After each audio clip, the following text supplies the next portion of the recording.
How's it going, everybody? My name is Austin and welcome to the Power Stoked YouTube channel. If you guys are new to the channel, hit that subscribe button down below for me. That is a huge help. So if you guys don't know already, 90% of you that watch my videos aren't subscribed. That is insane. But nonetheless, I hope you guys are all doing really well and staying healthy. This has been a crazy year. I told you 2021 is going to be much better, so this is week 2 in a row of finally having an upload for you guys to watch. So this week's video is going to be me compiling a list of everything that has been done to the truck. So I wanted to have something that I could look back at the beginning of 2021 and say, oh yeah, so that's what I had done to the truck.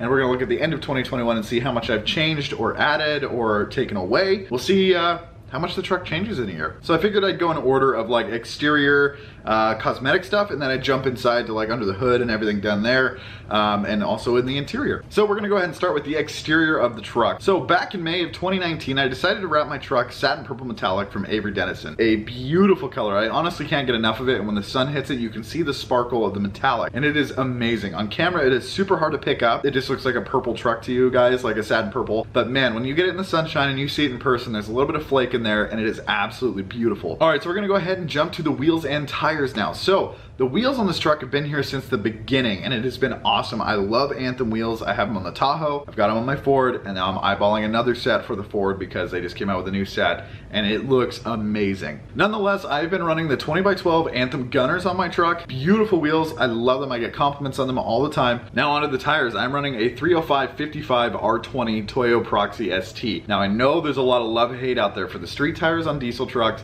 but for my particular build, I wanted to run the street tires. The Ford started out with all-terrains, but I decided to go a different route with the truck. I was originally going to lift it, but with it being an extended cab long bed, it wasn't the look I was going to go for. Now, moving up from the wheels and tires, we have 2008 style tow mirrors. These are awesome tow mirrors that are built for these old trucks. They bolt right up. My truck didn't have heated mirrors to come with, but if I did have that option, I have a plug-in available. I might see about doing that later down the road. That'd be something pretty cool to do. Same thing with heated seats inside, which I don't have, but I would love to figure out how to do that. They're definitely an upgrade from the original style mirror. In my opinion, the curve just doesn't match the truck. The real boxy look looks really tough on them, I think. All right, so moving from the mirrors to the headlights, we are running 2005 style Harley Davidson headlights. Now, I had to cut the header panel to get these to fit and buy a new pigtail because the headlight bulbs are not the same size, but it was well worth it. Now, I know you can go ahead and go buy like a 2005 header panel and they bolt right up. I didn't feel like doing it that way. I took a Dremel to the fiberglass. Well, had my brother-in-law do it, but he did it like a champ. It looks awesome. The headlights fit super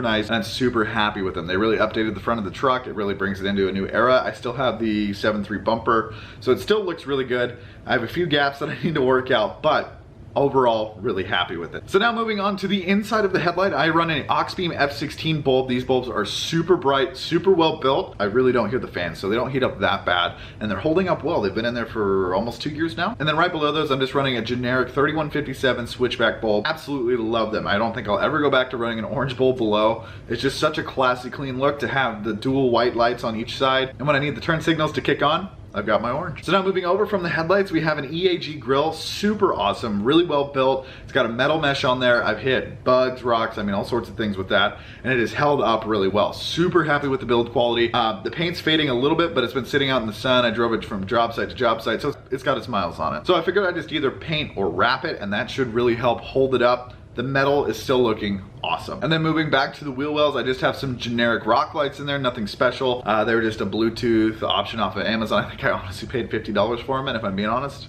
they're not working. Now just moving to the back of the truck, I've got LED taillights on there right now. If you guys remember, I was running the 2008 style taillights before.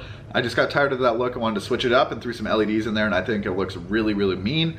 It adds a whole new aggressive street look to the truck, and I love it. Now moving up from the taillights, I have a Tiger bed cover. I got that off of Amazon for like 200 bucks. It is super snug. It's been holding up really well with the truck. Honestly, for the money, it's definitely a great buy. Link down below. And I think that's everything on the outside. I've covered wheels, tires, the color, mirrors, headlights, taillights, all that. So we're gonna go ahead and jump to the inside of the truck. Now the inside of my truck isn't really anything special right now. That is going to be my next big focus once I get everything on the outside buttoned up to exactly how I want it. I changed my mind a lot, but I want the inside to be comfortable and something that is really nice to just kind of ride around in, take a nice drive in. I want it to be comfortable in there. So right now I just have the standard XLT seats. They're just the fabric with the bench up front and the bench in the rear. So nothing crazy on the interior as far as seats or carpet or anything like that. That's all factory. But moving on from there, my wife spoiled me a couple couple years ago. You guys will remember the video. We installed a touchscreen double din. We have a Planet Audio amp in there, and we got a pretty cool subwoofer with a hidden box of access cup holders for the rear seat. I really love it. It's not working right now. Again, this is all install error on my part because I was a noob, wasn't really sure what I was doing, trying to tackle everything. I think somewhere my wires were making contact with the body, and with the diesel being the diesel that it is, it rubbed through the sheeting, and I have a short somewhere, so I had to unhook everything.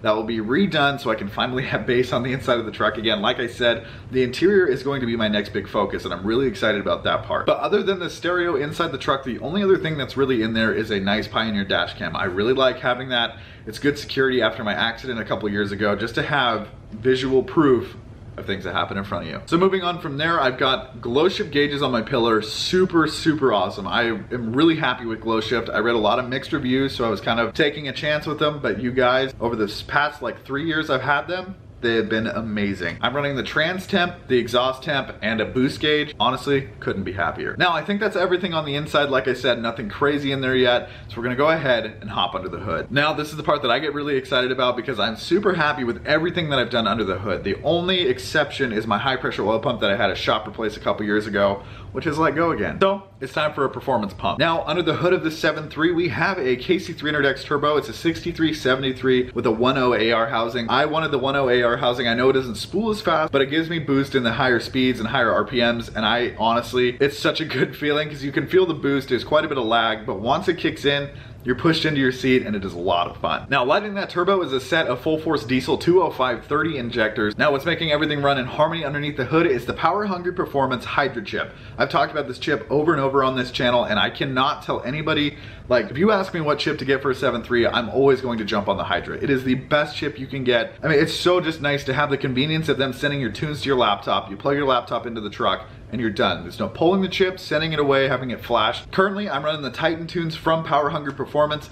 They are awesome. They help this truck run really nice and really clean. It doesn't smoke as much as it did when I was trying to push the stock injectors as hard. I was running a race tune all the time and it would smoke out intersections. Now with the 205/30s, the KC300X, and the Titan tunes, the truck runs super clean. Now pushing all those exhaust fumes out of the truck is a 4-inch straight pipe exhaust from Diamond Eye. It sounds super burly, super just grumbly and angry, and I love it. I've had zero issues with the Diamond Eye exhaust. It bolted up really nice, super easy. Did it in one afternoon, and I had a new sounding truck. Now, getting air to the turbo and the injectors was no small order, so I went with the SMB cold air intake. Super awesome, you guys. I love having the sealed box with the little plexiglass so I can see my filter. It's super easy to maintain. You pull the cover off, you pull the filter, you clean it. It's super nice to have a nice cleanable filter for your rig. So you guys, that is the complete list of everything that is done to the truck. It doesn't seem like a lot. There's a lot of hours getting all that stuff done to the truck, and it has been an awesome few years getting it to this point. So starting in 2021, here's my list. I hope you guys are all doing really well out there. Like I said, don't forget to hit that subscribe button down below, leave a like,